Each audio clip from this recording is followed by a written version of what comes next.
बाबा गुल्ली बुल्ली और शॉन से कहते हैं, देखो तुम सभी को पता है कि मेरी बाइक और जादुई डंडा किसी ने चुरा लिया है और मुझे पता नहीं क्यों ऐसा लग रहा है कि मैं उसे जानता हूँ, लेकिन वो जो भी है जल्दी पकड़ा जाएगा।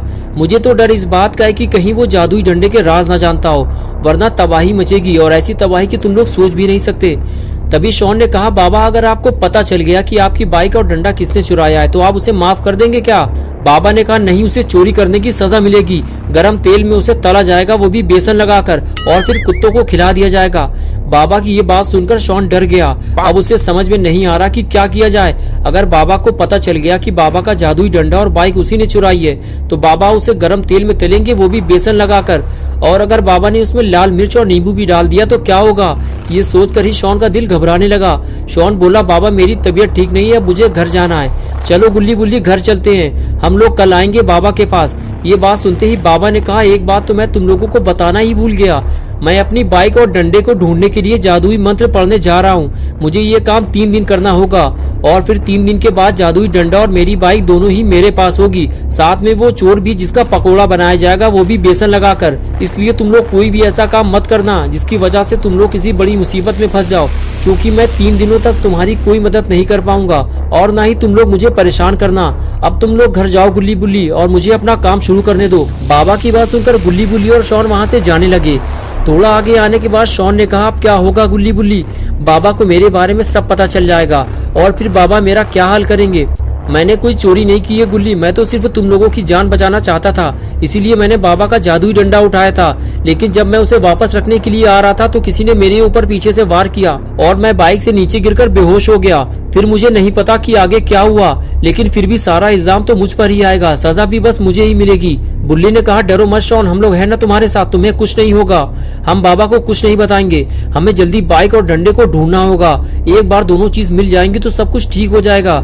गुल्ली बोला, हाँ शॉन, बुल्ली सही कह रहा है। हमारे पास अभी 3 दिन का टाइम है। हमें 3 दिन से पहले दोनों चीजें ढूंढ निकालनी है और बाबा को लाकर देनी है। इससे बाबा भी खुश हो जाएंगे और उन्हें कुछ पता नहीं चलेगा। शॉन ने कहा, लेकिन गुल्ली ये सब होगा कैसे? ये इतना भी आसान नहीं होने वाला जितना कि तुम समझ रहे हो। बुल्ली ने कहा, हाँ शॉन, ये आसान नहीं होगा, लेकिन हमें पता लगाना ही होगा कि बाबा का जादुई डंडा किसके पास है, क्योंकि हम सब इसमें फंसे हुए हैं। हम सच जानते हैं लेकिन फिर भी बाबा से छुपा रहे हैं। चलो अब जल्दी गाड़ी में बैठो, घर चलकर हम सबको मिलकर प्लान तैयार करना होगा। और फिर तीनों गाड़ी में बैठकर घर की तरफ जाने लगे। शॉन की उल्टी गिनती अब शुरू हो चुकी है क्योंकि बाबा ने जादुई मंत्र पढ़ना शुरू कर दिया है। अगर गुल्ली बुल्ली और शॉन सही वक्त पर जादुई डंडा और बाइक नहीं ढूंढ पाए तो शॉन पकड़ा जाएगा और साथ में गुल्ली बुल्ली भी। लेकिन बुल्ली ने अचानक गाड़ी क्यों रोक दी? ये तो रॉड है, लेकिन ये यहाँ क्या कर रहा है, वो भी पलटे हुए ट्रक के पास। गुल्ली बुल्ली और शॉन तीनों रॉड के पास जाने लगते हैं। तभी गुल्ली कहता है कि तुम लोग यहीं रुको, मैं इसका तबला बजाऊंगा। और फिर गुल्ली आगे बढ़कर रॉड के टकली मार देता है। ये देखकर बुल्ली और शॉन को भी मजा आ जाता है। कुछ देर के लिए तो सारा माहौल ही बदल जाता है। गुल्ली बुल्ली और शॉन अपना सारा दुख दर्द भूल जाते हैं। तभी रॉड कहता है कि तुम लोग आज बहुत खुश लग रहे हो, लगता है किसी पार्टी से आ रहे हो। बुल्ली कहता है, नहीं रॉड, ऐसा नहीं है, हम लोग एक बड़ी मुसीबत में फंसे हुए हैं। बाबा लंगोटी लाल की बाइक और डंडा चोरी हो गया है। शॉन उसे चुपके से उठा लाया था हमें बचाने के लिए, वो भी बिना बाबा से पूछे। लेकिन जब ये उसे वापस रखने जा रहा था तभी किसी ने रास्ते में इसे डंडा मारकर बेहोश कर दिया। फिर बाइक और डंडा छीन लिया गया। रॉड ने कहा, इसमें डरने की कोई बात नहीं है, मेरे पास दादाजी का एक पुराना डंडा रखा हुआ है, मैं तुम्हें उसे दे दूंगा और तुम बाबा को दे देना, बस तुम्हारी टेंशन खत्म। गुल्ली ने कहा, हमें किसी अगलू पगलू आदमी का डंडा नहीं चाहिए रॉड, वो बाबा का जादुई डंडा था, अगर वो किसी गलत आदमी के हाथ लग गया तो न जाने क्या होगा। शॉन बोला, सिर्फ 3 दिन का टाइम है रॉड, बाबा ने जादुई मंत्र पढ़ना शुरू कर दिया है, ये पता लगाने के लिए कि उनकी कुटिया से डंडा और बाइक कौन चोरी करके ले गया है। 3 दिन बाद बाबा को मेरे बारे में पता चल जाएगा कि मैंने ही दोनों चीज बाबा से पूछे बिना उठाई थी। रॉड ने कहा, तुम लोग बाबा से सच क्यों नहीं बता देते हो? मुझे लगता है बाबा तुम लोगों को माफ कर देंगे। गुल्ली बोला, हाँ यही तो मैं भी इससे कह रहा था, लेकिन डर के मारे ये बताना नहीं चाहता। इसे डर है कि बाबा इसको गर्म तेल में बेसन लगाकर फ्राई कर देंगे।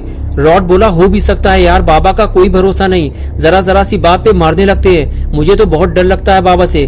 तभी बुल्ली ने कहा, लेकिन रॉड तुमने ये तो बताया ही नहीं कि तुम इतनी रात में यहाँ क्या कर रहे हो? रॉड बोला, इधर से जाते हुए मुझे ये पलटा हुआ ट्रक दिखाई दिया तो मुझे लगा कि किसी का एक्सीडेंट हुआ है, इसीलिए मैं रुक कर ये देखने लगा और देखते ही मैं पहचान गया, ये ट्रक तो ग्रैंडपा चलाते हैं। रॉड की बात सुनते ही गुल्ली बुल्ली और शॉन के होश उड़ गए। शॉन ने कहा, इसका मतलब कि ये सारा काम ग्रैंडपा का है और यहाँ कोई एक्सीडेंट नहीं हुआ है रॉड, ये ट्रक तो बाबा ने पलटाया है। शॉन और रॉड आपस में बात कर ही रहे होते हैं तभी खूनी पिग वहाँ आ जाता है और ये चारों लोग उसे देखने लगते हैं। खूनी पिग गुल्ली और बुल्ली से कहता है कि मैं तुम्हारे घर गया था, लेकिन किसी ने दरवाजा ही नहीं खोला, इसीलिए मैं बाबा के पास जा रहा था। अच्छा हुआ तुम लोग रास्ते में ही मिल गए, जल्दी चलो मेरे साथ, मैं कुछ दिखाना चाहता हूँ तुम लोगों को, टाइम बहुत कम है।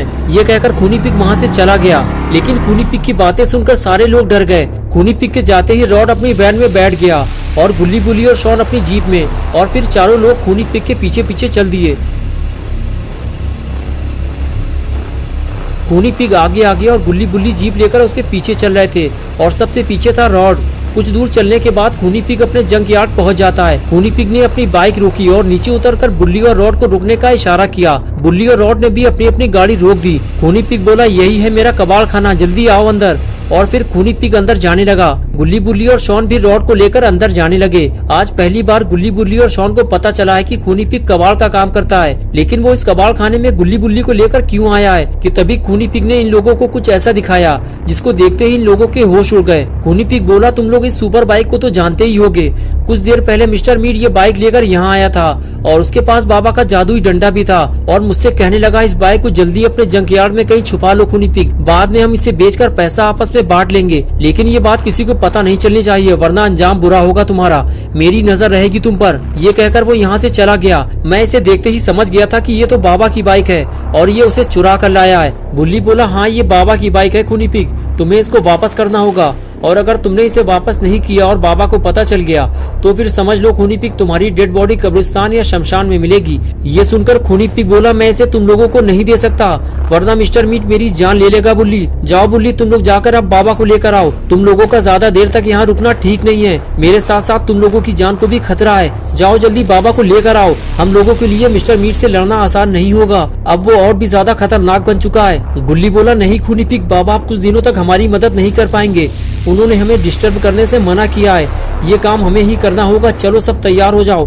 गुल्ली खूनी पिग से बात कर ही रहा था कि तभी अचानक से कुछ आवाज सुनाई दी और रॉड अपना सर पकड़कर बैठ गया और इधर उधर देखने लगा। गुल्ली बुल्ली और शॉन रॉड से पूछने लगे, क्या हुआ रॉड? रॉड ने बताया कि कोई चीज मेरे सर को छूते हुए निकली है। रॉड बता ही रहा था कि तभी दूसरी आवाज ने सबको डरा दिया। रॉड ने कहा, अपनी अपनी जान बचाओ, कोई हम पर गोलियां चला रहा है बुल्ली, लगता है मिस्टर मीट को हमारे बारे में पता चल गया है, जल्दी हमें कहीं छुपना होगा वरना हम सब मारे जाएंगे। ये कहकर रॉड आगे चला गया। गुल्ली बुल्ली और शॉन भी रॉड के पीछे पीछे जाने लगे।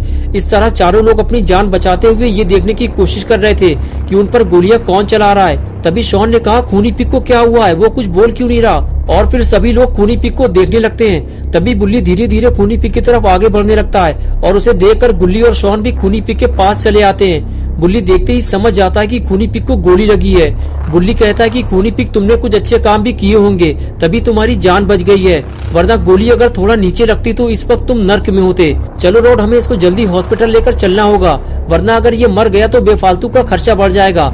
इसे जलाने के लिए लकड़ी और देसी घी का इंतजाम करना पड़ेगा और वो मैं करूंगा नहीं। रॉड कहता है, इसे हॉस्पिटल ले जाने की जरूरत नहीं है बुल्ली, इसे मेरी वैन तक ले चलो, मैं इसका काम तमाम कर दूंगा, लेकिन हम बाहर जाएंगे कैसे, बाहर तो कोई गोलियां चला रहा है। ये सुनकर गुल्ली कहता है, रुको, मैं और शॉन बाहर जाकर देखते हैं कि गोलियां कौन चला रहा है, उसे ठिकाने लगाना ही होगा वरना खूनी पिग के साथ साथ हम सब भी मारे जाएंगे। ये कहकर गुल्ली शॉन को लेकर वहाँ से जाने लगा। तभी पीछे से बुल्ली बोला, जरा ध्यान से गुल्ली, मिस्टर मीट से लड़ना आसान नहीं है और उसके पास जादुई डंडा भी है। गुल्ली बोला, हाँ मुझे पता है बुल्ली। ये कहते हुए वो पीछे के रास्ते से नीचे कूद गया। उसे देखकर शॉन भी वही करता है, लेकिन वो गधे की तरह नीचे गिर जाता है। गुल्ली उसे उठाता है और फिर दोनों आगे जाने लगते हैं। अच्छा हुआ शॉन को चोट नहीं लगी वरना एक और नई मुसीबत खड़ी हो जाती। गुल्ली और शॉन दोनों इस बात का ध्यान रखते हुए धीरे धीरे आगे बढ़ते हैं कि उनके कदमों की आवाज दुश्मन के कानों तक न पहुंच जाए। आगे आने के बाद दोनों छुपकर देखने लगते हैं कि गोलियां कौन चला रहा है, लेकिन उन्हें कोई दिखाई नहीं देता। बस वहाँ एक अनजान कार खड़ी हुई दिखाई देती है जो पहले वहाँ नहीं थी। शॉन कहता है, वहाँ तो कोई नहीं है, लेकिन वो कार किसकी है?